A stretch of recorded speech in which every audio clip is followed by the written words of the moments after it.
مومن کا تیسرا جز وہ اللہ کی یاد ہے، اللہ کا ذکر ہے۔ اللہ ہر حال میں ہمارے ساتھ، اور حق تعالی شانہ کا ادب اور احترام اور اس کی یاد یہ زندگی کے ایسی چیزوں میں سے ہے جن کے بغیر گزارا نہیں۔ دین کس چیز کا نام؟ اسلام کس چیز کا نام؟ ہم کہتے ہیں دین ہے ہی وہ چیز جس کے بغیر کوئی آدمی زندہ نہیں رہ سکتا، ناگزیر ہے۔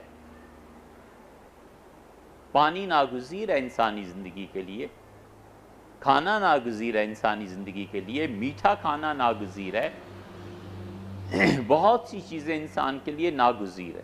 ان میں سے ایک چیز دین ہے۔ دین کے بغیر کوئی قوم، کوئی معاشرہ، کوئی تہذیب کچھ نہیں رہتا باقی۔ جلد یا بدیر واپس آنا پڑتا ہے، جبر کا نظام نہیں چلا کرتا، جبر ٹوٹتا ہے، بری طرح بکھرتا ہے۔ انسانوں نے تجربہ کر لیا، 1917 میں جبر کا نظام قائم کیا تھا، مسلمانوں کو مارا تھا۔ ہم اگرچہ وہ نقصان اب تک بھی پورا نہ کر سکے اور شاید آئندہ صدیوں میں بھی پورا نہ ہو، لیکن 80 سال کے بعد اس نظام کے ٹوٹنے نے ثابت کر دیا کہ جبر کی بنیاد پہ کوئی نظام قائم نہیں۔ اسی لیے اللہ نے دین میں جب اللہ نے کہا من شاء جو جی چاہے تمہارا مومن رہو، جی چاہے تمہارا کفر کرو، ہمیں کوئی پرواہ نہیں۔ یہ تیسرا حصہ جو خدا کے ساتھ بندے کا تعلق ہے، آپ میں سے جو اعتکاف میں آئے ہیں آپ غور کیجئے، فرصت نکالیے، اپنی مصروفیات کو کم کریں، نکالیں فضول کاموں۔ ایک آئیڈیل شخصیت یہ ہے کہ وہ آدمی صبح صادق سے آدھا گھنٹہ، پون گھنٹہ پہلے اٹھ جائے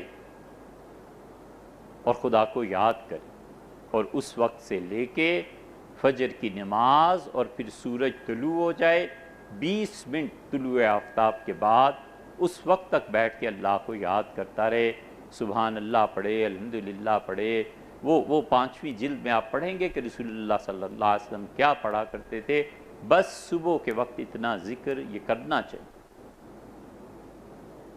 اشراق ہوئی اور سورج چڑھا اور آپ نے اشراق کی نماز پڑھی اور وہ گھنٹہ، 1.5 گھنٹہ، 2 گھنٹے بس ذکر کر لیا، بس ٹھیک ہے۔ اب آپ اپنے کام کیجئے جو آپ نے کرنا ہے، سونا ہے سو جائیے، پڑھنا ہے پڑھیے۔ اور پھر عصر کی نماز سے مغرب تک یہ وقت ہے اللہ کو یاد کرنے کا۔ جس قدر ممکن ہو آدمی سورج کے ڈوبنے سے پہلے پھر مسجد آنا چاہیے، پھر بیٹھ کے اللہ کو یاد کرے، سبحان اللہ و بحمدہ، سبحان اللہ العظیم۔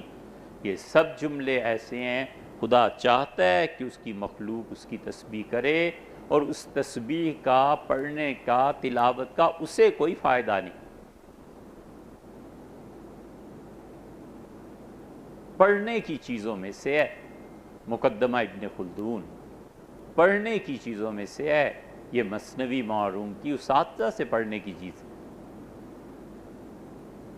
پی ٹی آئی کے اسد عمر ہیں، یہاں تشریف لائے ایک مرتبہ، تو لائبریری میں ہم سے کہنے لگے کہ اپنے ایک ٹیچر کی بہت تعریف کی، شاید ہارورڈ میں پڑھا انہوں نے، جہاں بھی پڑھا بتایا تھا خیال نہیں رہا، انہیں بہت تعریف کی۔ انہوں نے کہا میں نے اکانومی ان سے سیکھی ہے۔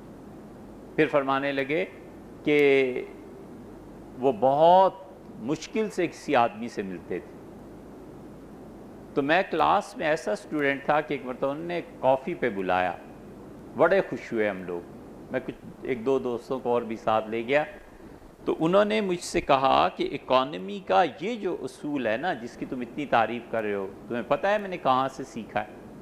تو میں نے انہیں کہا آپ نے فلاں فلاں پروفیسر سے سیکھا ہوگا۔ انہوں نے کہا نہیں، انہوں نے کہا یہ مقدمہ ابن خلدون میں لکھا ہے، اور میں ایک مرتبہ اسے پڑھ رہا تھا تو مجھے حیرت ہوئی کہ ابن خلدون نے یہ اصول لکھا ہے، اور اس اصول کو پھر میں نے لیکچر کی صورت میں تبدیل کیا اور تمہیں پڑھایا، اس کا مقدمے سے ہی میں نے سیکھا۔ یہ چیزیں پڑھنے کی مثنوی ہے۔ اللہ کے ذکر کے لیے یہ 2 وقت، ایک فجر سے پہلے سے لے کے اور اس کے بعد تک، اور دوسرا عصر سے مغرب تک، بس کافی ہے۔ رات سونے سے پہلے تسبیح پڑھنا، استغفار کرنا، اردو میں بولے اللہ معافی مانگو، اللہ توبہ کر دو، چند مرتبہ، یہ آہستہ آہستہ آہستہ آہستہ انسان کی روح میں پیوست ہو جاتا ہے۔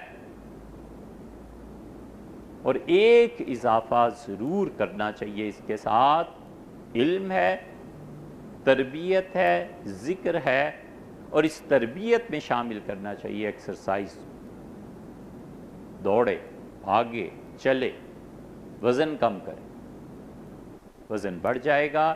یہ ڈاکٹرز کی باتیں نہیں، ڈاکٹرز تو ظاہر ہے پڑھے لکھے ہوتے ہیں، ہم کوئی پڑھے لکھے تھوڑے ہی ہیں، لیکن جتنا اپنی خوراک اور ایکسرسائز میں غفلت کرے گا، اللہ کی عبادت سے رہ جائے گا۔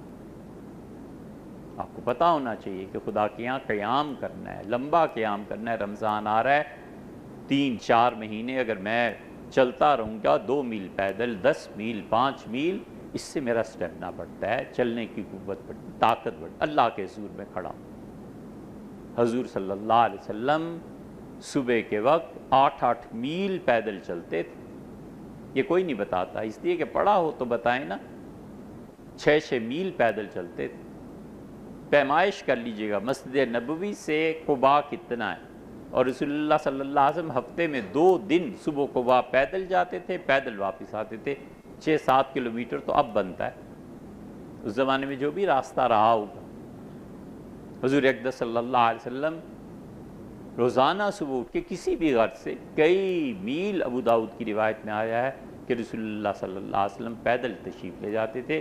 یہ سب چیزیں ایسی ہیں جو بتاتی ہیں کہ خدا کی عبادت کے لیے جسم کتنا مضبوط ہونا چاہیے، اور جو اس پہ عمل کرتا ہے اس کی سوچ بھی بدلتی ہے، فکر بھی بدلتی ہے۔ ایک بیمار آدمی کی سوچ الگ چیز ہے، ایک صحت مند آدمی کی سوچ ایک بالکل الگ چیز ہے۔